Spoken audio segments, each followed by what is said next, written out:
இந்த இனிய விழாவிற்கு வருகை தந்து சிறப்பு செய்துள்ள எதுக்கு இத்தனை பெரிய ஆண்கள் இருக்கும் அவையில் என்னை தலைவராக ஒரு தேர்ந்தெடுத்தார் என்று தம்பி ராமகிருஷ்ணனுக்கு தெரியல.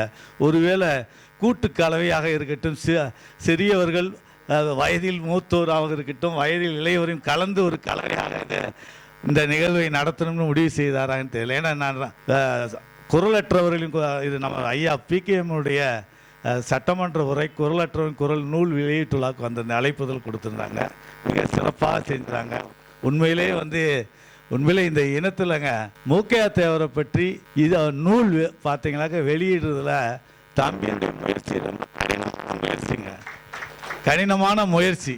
ஏன்னா இது வரைக்கும் பார்த்தீங்கன்னாக்கா அந்த சட்டமன்ற உரையை தொகுக்கிறதுக்கு அவர் வயதில் இதை தொகுத்து வெளியிட்டிருக்காங்கன்னா உண்மையிலேயும் நம்ம இந்த இனத்தில் பார்த்தீங்கன்னாக்கா இப்படி ஒரு மனிதன் மாமனிதன் பிகேஎம் இருந்தாரா என்றதை இந்த இளைய தலைமுறைக்கு சொல்லணுங்க. 5 வருஷம் பாருங்கள், 5 முறை சட்டமன்ற உறுப்பினராக இருந்திருக்காங்க. பாராளுமன்ற சொந்த வீடு இல்லைங்க, வீடு இல்லை.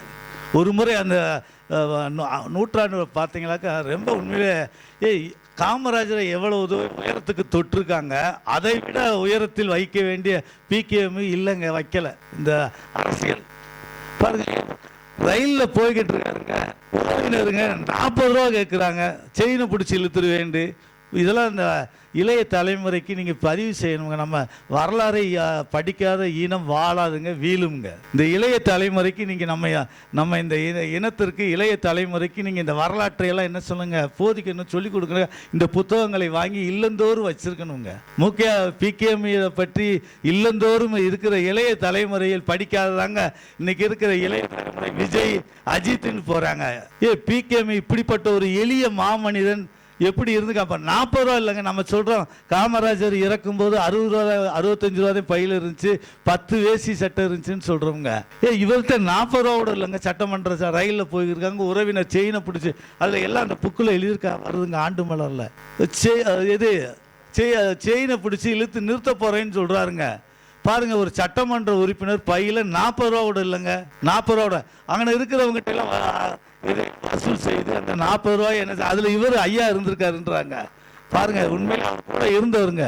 இந்த நிகழ்வை கூட நாங்கள் அவர் தம்பி ராமகிருஷ்ணன் சொன்னாருங்க, அரசியல்வாதிகள் இல்லாமல் இந்த நூலை ஏன்னா குரலற்றவரின் குரல் பிகேஎம்முடைய சட்டமன்ற உரையை அரசியல்வாதிகளை வச்சு நம்ம வெளியிட்டோம்ங்க. இந்த நூலை வெளியிட்டாங்க. சரி, இந்த நூலை 100 ஆண்டு மலரை வெளியிடும் போது அரசியல்வாதி இல்லாமல் நம்ம இனத்தில் படிச்சுட்டு ஓய்வு பெற்றவர்கள் கல்வியாளர்களை கொண்டு வெளியிடலாம். அப்படியாவது இந்த இனத்து மக்களுக்கு இந்த நூல் போய் சேருமா, இந்த தலைவனை பற்றி போய் சேருமான்னு ஒரு ஆலோசனை செய்துதாங்க இந்த உங்களை எல்லாம் வர வச்சதுக்கு காரணம். இது வர வச்சதுக்கு காரணம் என்னன்னா, அரசியல்வாதி இல்லாமல் சரி நம்ம இனத்தில் படிச்சுட்டு வேலையில் இருக்கிறவங்க ஓய்வு பெற்றவங்களை கூப்பிட்டு இந்த பிகேஎம் என்ற ஒரு தலைவன் இப்படி இனத்தில் இருந்தானே அவனை பற்றி சொல்லணும், சொல்லி இந்த புத்தகங்களை இல்லந்தோறும் சென்று உங்கள் இன பிள்ளைகளுக்கு இது அவனுடைய வரலாறு அவனுடைய சட்டமன்ற உரைகளை என்ன செய்யணும் அந்த இளம் தலைமுறைக்கு சொல்லணும்ன்றதுக்காகத்தாங்க உங்களெல்லாம் கூப்பிட்டது காரணம். அதில் என்ன ஏன் தலைவராக போட்டான் தெரியல. இவ்வளோ வயதில் மூத்தோர் அறிவில் சிறந்த ஆன்றோர்கள்லாம் இருக்கும்போது கல்வியாளர்கள், கல்லூரியில் பேராசிரியர்கள், ஐயா மூத்தோர் இப்படி இவங்கெல்லாம் இருக்கும் பொழுது என்ன ஏன் ஒருவேளை கள்ளர் சீரமைப்பு பள்ளியில் நான் ஏதோ தலைமை ஆசிரியர் பணியாற்றி கொண்டு இருக்கிறதுனால என்னமோ ஒரு அந்த இவரையும் சேர்த்துக்கொள்ளலாம்னு சொல்லி அது இந்த மலரில் எனக்கு தொடர்பு உண்டுங்க. நான் அந்த மலரை படித்ததில் சொல்லணும்னா இந்த மலருக்கும் எனக்கும் எங்கள் ஊருக்கும் தொடர்பு உண்டுங்க. எங்கள் ஊர் சேடவெட்டியில் கல்லுப்பட்டிங்க. சேடவெட்டி தொகுதிய சட்டமன்ற உறுப்பினர் தவமணி தேவருங்க. ஏன்னா 67 தவமணி தேவர் சட்டமன்ற உறுப்பினருங்க. அந்த இதெல்லாம் எல்லாமே இருக்குங்க. அவருடைய டைரி ஒரு வெளியிட்டிருக்காரு. அவர் எழுதுகிற பழக்கம் இருக்குங்க மூக்கையாத்தவருக்கு. அதில் 67 பார்த்தீங்கன்னா அவர் டைரியில் எழுதியிருக்காருங்க, சேடவெட்டி தொகுதி தவமணி தேவர் சட்டமன்ற தொகுதி வெற்றின்னு எழுதி வச்சிருக்காருங்க. அதனால சொன்னீங்க நான் தொடர்பு எனக்கும் நானும் கல்லுப்பட்டிங்க. எங்கள் சித்தப்பா தாங்க தவமணி தேவர், பக்கத்து வீடுங்க, 2 பேரும் ஒரே வீடுங்க. தவமணி தேவர் எங்கள் வீடு ஒன்றுங்க. 67 சட்டமன்றத்தில் அவர் என்னது சட்டமன்ற உறுப்பினருங்க. அதில் ஒரு வரலாறு புலவர் ஐயா சின்னன் எழுதுனதாக அந்த ஆண்டு மலரில் வருதுங்க. அது எனக்கு நாங்கள் கேள்விப்பட்டது உண்டுங்க. எப்படின்னா பார்த்தீங்கன்னா இளைய பெருமாள் ஐயா அவங்கெல்லாம் சேர்ந்து சேடவெட்டி தொகுதியை வந்து ஆண்டித்தேவருக்கு கொடுத்துடலாம்னு முடிவு பண்ணுறாங்க. ஆண்டித்தேவர் இப்போ இது நடக்கிறது எங்கன்னா பெருங்காமநல்லூரில் தாங்க. இது யாருக்கு சீட்டு கொடுத்தா ஒரு முடிவு பண்ணுறாங்க. முடிவு பண்ணும் பொழுது அப்போ பார்த்தீங்களாக்க எங்களுக்கு சொன்னதுங்க தவணி தேவர் அப்போ சட்டமன்ற உறுப்பினர் போது நாங்கள் காதால் கேட்டதுங்க. அது இந்த ஆண்டு மலரில் அது வருதுங்க. இளைய தலைவர் பார்த்தீங்களாக்க சீட்டு போடுறாங்க. சீட்டு போடும் பொழுது பெருங்காமநல்லூரில் தாங்க அது நடக்குது. சீட்டு போட்டு குலுக்குறாங்க. ஆண்டி தேவரா தவமணி தேவராண்டு 2 சீட்டுமே தவமணி தேவர்னு போட்டு எடுத்துடுறாங்க. 2 சீட்டில் ஒரு சீட்டை எடுத்துடுறாருங்க. அவர் ஆண்டி தேவர் என்ன இது எங்களுக்கு சொன்னதுங்க. அதெல்லாம் அந்த ஆண்டு மலரில் கொஞ்சம் அதுக்கு பின்னாடி பின்கரை சொல்லாம இதை மட்டும் சொல்லியிருக்காங்க. ஐயா புலவர் சின்னன் ஐயா சொல்லியிருக்காருங்க. பார்த்தீங்களாக்கா அந்த ஆண்டி தேவர் இன்னொரு சீட்டை எடுத்து பார்க்குறாருங்க. எடுத்து வாசிச்சதுல தவமணி தேவர் சேடவெட்டி தொகுதி ஒதுக்கீடு. இன்னொரு சீட் எடுத்து ஆண்டி தேவர் அதுலயே தவமணி தேவர்னு வந்துருதுங்க. இதோட அதை நிறுத்திட்டாருங்க. அதனுடைய பின்கரை என்னன்னு பார்த்தீங்கன்னாக்கா பாருங்க இது எவ்வளவு இது. அப்போ அவர் திருமணம் முடிச்சிருக்குது யாருன்னா ஆண்டி தேவர் பார்த்தீங்கன்னாக்கா நம்ம முன்னாள் அமைச்சர் வந்து துரைராஜனுடைய தங்கச்சியை திருமணம் முடிச்சிருக்காரு. யாரு காத்தம்மாள்னு பேருங்க. காத்தம்மாள்ல திருமணம் முடிக்கிறாங்க. முடிச்ச உடனே இந்த நிகழ்வு நடந்த உடனே தவமணி தேவருடைய துரைராஜுடைய அம்மாவா எங்க ஊர்ல தாங்க பிறந்தவங்க. அப்ப அங்க இருக்கிற மைத்துனர்கள்லாம் சேர்ந்து தவமணி தேவருக்கு சீட்டை வாங்கி கொடுத்துட்டாங்க. குலுக்கி போட்டதில் சதி நடந்துச்சுன்னு உடனே டைவர்ஸ் பண்ணிடுறாருங்க. யார ஆண்டி தேவர் முதல் ஒய்ஃபு துரைராஜருடைய தங்கை தாங்க. திரும்ப இவங்க என்ன பண்றாங்கன்னா அப்ப பெருங்காமநல்லூர் அவங்க எல்லாம் சேர்ந்து அப்ப செல்லப்பாண்டின்னு ஒருத்தர் கல்லூரி தேவர் கல்லூரியில் வேலை பார்த்தாருங்க ஐயாவுக்கு. அவருக்கு திருமணம் முடிச்சு. ஏன்னா பாதிக்கப்பட்டது தவமணி தேவரால. இது அவர் சொன்ன கதைங்க. அப்ப பெரியவங்க சொன்னது. அப்ப பாதிக்கப்பட்டவங்களுக்கு இந்த பொண்ணை திருமணம் முடிச்சு கொடுத்துரும் போது இவர் செல்லப்பாண்டி திருமணம் முடிக்க மாட்டேன்றாருங்க. அப்ப அவர் யாரை திருமணம் முடிக்கிறாருன்னா பிஇடி பின்னத்தேவர்னு ஒருத்தர் இருந்தாருங்க. அவருடைய மகள் தாங்க உமா வந்து இருந்தாங்க. கள்ள சீரமைப்பில் அவங்க டீச்சராக இருந்தாங்க. அதைத்தான் நான் திருமணம் முடிப்பேன்னு முடிச்சிடறாருங்க. இதில் ஏன் சொல்ல வரேன்னா இந்த சட்டமன்ற உறுப்பினர் பதவிக்காக தன்னுடைய மனைவியை என்ன செய்யறாரு டைவர்ஸ் பண்ணிடுறாங்க ஆண்டி தேவர். அப்போ பார்த்தீங்களா நம்மளுக்கு இருக்கிற அந்த கோவம் பாருங்க. அந்த நம்ம இனத்துக்கே உரிய கோவத்தில் அப்போ பெருங்காமநல்லூரில் என்ன செய்யறாங்கன்னா தவமணி தேவருக்கு அந்த ஊரில் யாரா போட்டியா இருக்காங்கன்னு பார்க்குறாங்க. எதிரி யாருன்னு பார்த்து அவன் வீட்டில் பொண்ணை கொடுக்குறாங்க. அவர் தாங்க மூக்கையான்னு சொல்லி பார்த்தீங்களாக்க பிஇடியாக இருந்தாருங்க எழுமலையில். கடைசியில் அவர் தாங்க யாரை திருமணம் முடிச்சாருன்னா நம்ம துரைராஜருடைய தங்கையை திருமணம் முடிச்சது. யாரால டைவர்ஸ் பண்ணப்பட்டதுன்னா ஆண்டி தேவருடைய முதல் மனைவி காத்தம்மாளுங்க. அவங்க பேர் பார்த்தீங்களா காத்தம்மாளுங்க. எங்கள் ஊரில் தாங்க திருப்பி அதை கொடுத்தாங்க. பாருங்க அந்த இது வரலாறுலாம் இதில் இருக்குங்க. ஆண்டி தேவர் 67 பார்த்தீங்கன்னாக்கா என்னது இந்த மாதிரி ஒரு நம்ம இனத்தில் சீட்டு போட்டு அப்போ ஆண்டி தேவர் தாமணி தேவர் சட்டமன்ற உறுப்பினர் இருக்காருங்க. அதில் பார்த்தீங்கன்னாக்கா ஒரு கள்ளர் கல்வி கமிட்டின்னு ஒன்று நிறுவுறாங்க. கள்ளர் காமன் ஃபண்டுன்னு இருக்குன்றாங்க. ஏன்னா இதை வச்சு தாங்க இப்போ கல்லர் பள்ளியெல்லாம் இன்னைக்கு மதுரை மாவட்டத்தில் அன்னைக்கு ஒன்று பிரியாத மாவட்டங்களாக இருக்குங்க. மதுரை, தேனி, திண்டுக்கல் இருக்குங்க. அப்போ மதுரை மாவட்டத்தில் கல்லர் காமன் ஃபண்டுன்னு வச்சுட்டாங்க. இந்த இடங்கள்லாம் வாங்கி பள்ளிகளை ஆங்கில அரசு துவக்கும் பெருங்காமநல்லூர் கலவரத்துக்கு பிறகு ஆங்கில அரசு வந்து இந்த பள்ளிக்கூடங்களை துவக்கும்னு சொல்லும்போது கல்லர் காமன் ஃபண்டு இடத்துல இருந்து தாங்க பள்ளிகளை துவக்கிறதுக்கு இடங்கள் வாங்கி கொடுக்குறாங்க. அதுக்கு அத்தாட்சிக்கு பார்த்தீங்கன்னாக்க நம்ம செக்கானூரணி போன்ற இடங்கள்லாம் இன்னமும் யார் பேரில் இருக்குன்னா அந்த இடம் வந்து 13 ஏக்கருமே வந்து கல்லர் காமன் ஃபண்டுன்ற பேரில் தாங்க இருக்கு. இப்படி பார்த்தீங்கன்னாக்க வத்தலக்குண்டில் பார்த்தீங்கன்னாக்கா அந்த விடுதி ஒன்று இருக்குங்க. அந்த இடம் பார்த்தீங்கன்னாக்க கல்லர் காமன் ஃபண்டு காரியதர்சின்னு தாங்க இருக்கு.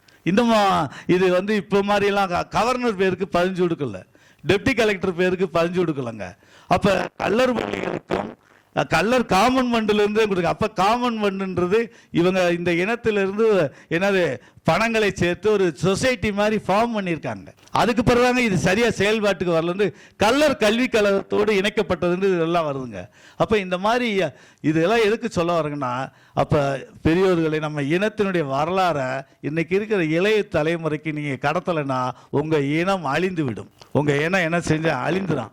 அழிவு பாருங்கள், இப்படிப்பட்ட ஒரு மனித அழிவு பாருங்கள். இன்னும் கூட பிகேஎம் சொல்லணும்னா பாராளுமன்ற உறுப்பினர் ராமநாதபுரத்தினுடைய பாராளுமன்ற உறுப்பினராக இருக்காருங்க. பாராளுமன்ற உறுப்பினர் கச்சத்தீவு. அப்போ தாங்க இந்திரா காந்தி அம்மா வந்து என்ன செய்கிறாங்க, கச்சத்தீவை வந்து இலங்கைக்கு தாரையாக இருக்கிறாங்க. அன்னைக்கு எதிர்த்து பாராளுமன்றத்தில் குரல் கொடுத்ததில் பார்த்தீங்கன்னாக்கா 21 திமுக சட்டமன்ற உறுப்பினர் இருக்காங்க. அந்த பாராளுமன்ற உறுப்பினர் பாராளுமன்ற 9 காங்கிரஸ் தமிழ்நாட்டிலேருந்து தேர்ந்தெடுக்கப்பட்டிருங்க. கம்யூனிஸ்ட் 4ங்க, மீதி ஃபார்வர்ட் பிளாக் எல்லாரும் ஒரு ஃபார்வர்ட் பிளாக் எம்பி யாருன்னா பிகேஎம் தாங்க. அப்போ இவர் தொகுதியில் அதை தாரை வார்த்தை இந்திரா காந்தியை எதிர்த்து பேசி இது பாராளுமன்றத்துக்கு உறுப்பினர்களுக்கு பாராளுமன்றத்துக்கு இல்லாத அதிகாரத்தை தனிப்பட்ட முறையில் நீங்கள் கொடுக்குறீங்கன்னு சொல்லி அன்றைக்கு வெளிநடப்பு செய்து பாராளுமன்றத்தில் குரல் எழுப்பு யாருன்னு கேட்டிங்கன்னா பிகேஎம் தாங்க. கச்சத்தீவை இன்னைக்கு யாரோ பேசுகிற கச்சத்தீவுக்காக அன்னைக்கு இருந்த 21 பாராளுமன்ற உறுப்பினர் திராவிட முன்னேற்ற கழகத்தில் இருக்காங்க. அன்னைக்கு பேசின நாஞ்சில் மனோகரன் ஒருத்தர் தாங்க பேசியிருக்காரு. மற்ற யாருமே பேசல. அன்னைக்கு வெளிநடப்பு எதுவுமே வேற மாநிலத்தை சேர்ந்தவங்கெல்லாம் ஆதரிச்சிருக்காங்க ஒரு 4-5 எம்பிகள். ஆனால் அதை வெளிநடப்பு செய்து தமிழ்நாட்டிலிருந்து வந்தது பிகேஎம் ஒருத்தர் தாங்க பண்ணியிருக்காரு. பாருங்க, அப்பயே அவருடைய நோக்கங்கள் பாருங்க. சமூகம் பிகேஎம் அதை யாரு மீனவர் சமூகத்திற்காக பாதிக்கப்படும்ன்றதுக்காக அன்னைக்கே அதை தாங்க அழகா அந்த சட்டமன்ற பாராளுமன்ற உரையை தொகுத்திருப்பாங்க. அதில் குரலற்றவர்களின் குரல் என்று சொல்லியிருப்பாங்க. குரலற்றவர்களின் அந்த குரலற்றவர்களின் குரலுக்காக குரல் கொடுத்தவர் யாருன்னு பிகேஎம் தாங்க. அதே அவர் பார்த்தீங்கன்னா நம்ம என்னைக்கு இப்போ காமராஜருடைய புகழ் பாருங்க எவ்வளவு தூரத்திற்கு உயர்ந்திருக்கோ அதே அளவுக்கு எளிய மனிதர் எந்த சட்டமன்ற உறுப்பினர் பாராளுமன்ற உறுப்பினர் இதுவரை எந்த சொந்த வீடு இல்லை, பிள்ளைகளுக்கு எதுக்காவது வேலை வாய்ப்பு கொடுத்தாங்களா, அவங்க வாரிசுகளுக்கு ஏதாவது கோடிக்கணக்கில் சொத்து சேர்த்து வச்சுருக்காங்களா, எதுவுமே கிடையாதுங்க அவர்கிட்ட. அதே 40 ரூபா இல்லைங்க, 40 ரூபா என்னது அவர்கிட்ட அவர் ரயிலில் பயணும்போது இல்லைன்னா பார்த்துங்க. ஆகவே இன சொந்தங்களே, தயவுசெய்து நம்ம இளைய ராமகிருஷ்ணன் பரமன் கருத்துப்பற்றையிலேருந்து பிகேஎம் மூகே தேவரை பற்றி என்னது அரிய அந்த தொகுப்பு மலர் வெளியிட்டிருக்காங்க. மலரில் இது இவர் பார்த்தீங்கன்னா இவரை பற்றி அந்த 50வது ஆண்டு வெளியிட்ட மலராக இருக்கட்டும், 100வது ஆண்டு வெளியிட்டதாக்கம் குரலற்றவர்களை இந்த மாதிரி புத்தகங்களை நம்ம இல்லந்தோறும் நூலகத்தில் வாங்கி வச்சு நம்ம வருங்கால இனங்களுக்கு பிள்ளைகளுக்கு என்ன செய்யுங்க சொல்லிக்கோ, இந்த புத்தகத்தை படிக்க வைங்க. படிக்க வச்சு ஒரு பிகேஎம்மாவது ஒரு பசுமொன்னாவது என்னாட்ட நம்ம இனத்திலிருந்து உருவாகி மீண்டு என்ன செய்யணும், இந்த மக்களுக்கு என்ன செய்யணும் பிகேஎம் போன்று உருவாக வேண்டும் என கூறி எனக்கு தலைவர் பதவி கொடுத்த அந்த ராமகிருஷ்ணன் தம்பி அவர்களுக்கும் வரவன்னு சொல்லி இன்னொன்று தொல்லியலை பற்றி சொல்லும்போது பார்த்தீங்கன்னாக்கா ஒவ்வொரு ஊருக்கு அந்த நூலில் வருதுங்க. பார்த்தீங்களா விக்கிரமங்கலம் திடீர்னு சொல்லும்போதெல்லாம் பார்த்தீங்கன்னாக்கா அந்த இனத்தை தொல்லியல் ஆய்வில் சொல்லும்போது விக்கிரம சோழ பாண்டியன்னு ஒருத்தர் ஆண்டதுனால அதுக்கு விக்கிரம சோழபுரம்னு தாங்க வச்சுருந்துருக்காங்க. விக்கிரமங்கலம்னு கிடையாது பேர். கல்வெட்டில் இருக்குது. அந்த விக்கிரமங்கலத்துக்கு பக்கத்தில் ஒரு மலை இருக்குங்க, சமணர் படுகை இருக்குங்க. போகிற வழியில் பார்த்தீங்களாக்கா அந்த படுகை அதில் தொல்லியல் ஒரு ஆய்வாளர் அந்த மலரில் சொல்லியிருக்காருங்க. அதேமாதிரி திடீர்னு அப்போ இதில் இதே மூகே தேவரோட இணைக்கிறாங்கன்னா அழகர் கோவில் மலையில் வந்து அந்த சுற்றுச்சுவரை வந்து என்ன செய்கிறாங்கன்னா உடைச்சிட்டு நம்ம மக்கள் சாலை அமைக்கிறாங்க. சாலை அமைக்கும் பொழுது அந்த உடைச்ச சுவரை சரி செய்யும் போது பிகேஎம் ஐயா அவர்கள் என்ன செய்கிறாங்க, நினைவாக இருக்கட்டும் அதை சரி செய்யாதீங்கன்றாங்க. இன்னமும் அது அழகர் கோவில் மலையில் அப்படியே இருக்குன்னு சொல்கிறாங்க. அந்த உடைச்ச சுற்றுச்சுவரை திருப்பி அதை கட்டக்கூடாதுன்ற மாதிரி தடுத்து அது நினைவாகவே இருக்குன்னு சொல்லி இன்னமும் நினைவாக வச்சுருக்காங்க அந்த தொல்லியல் ஆய்வாளர்கள், தொல்லியல் துறையில் சொல்லிடுறாங்க. அதேமாதிரி திடியனை பார்க்கும்போது திடி ஆதவன்றாங்க அந்த தொல்லியலில் சொல்கிறாங்க. திடியன் மலையை என்ன சொல்கிறாங்க, திடி ஆதவன் என்ற பேரில் தான் அது மருவி திடீர்னு ஆயிடுச்சுன்னு தொல்லியல். அப்போ பாருங்கள், இந்த நம்ம உசிலம்பட்டி இந்த இதை சுற்றி தொல்லியல் துறை ஆய்வு செய்தால் இந்த இனத்தினுடைய பெருமைகள் வரலாறுகள் என்ன செய்யுது இதில் நிறைய புதைந்து இருக்குங்க. அதோடு பிகேஎம் ஐயா மாதிரி ஆளுகள் சட்டமன்ற உறுப்பினர் இருந்து கல்லூரியை கட்டி இவ்வளோ பெரிய ஒரு இந்த இன மக்கள் என்னதை உயர்வடையும் செய்த ஐயா அவர்களுக்கு என்ன செய்யணும், மிக மிக உண்மையிலே அவரை எங்கே உயரத்தில் இருக்க வேண்டியது தாழ்ந்து இப்போ தாங்க 100 ஆண்டுகள் கழித்து ஒரு புத்தகம் அவரை பற்றி ஒரு புத்தகம் வெளியிடுற அளவுக்கு இப்போ தாங்க 100 ஆண்டுகள் கழித்து வந்திருக்கு. அது இன சொந்தங்களே, தயவுசெய்து இந்த கூட்டம் முடிஞ்ச உடனே கூட்டம் முடிஞ்சதுன்னு போகாமல் நம்ம இன மக்களுக்கு ஒவ்வொரு வீடுகளில் இல்லங்கள் என்ன செய்யுங்க, பிகேஎம் ஐயாவை பற்றிய புத்தகங்களை வாங்கி இந்த இனத்தை பிள்ளைகளுக்கு படிக்க வையுங்கள், படிக்க வையுங்கள், படிக்க வையுங்கள் என கூறி வாய்ப்புக்கு நன்றி கூறி விடைபெறுகிறேன். நன்றி, வணக்கம்.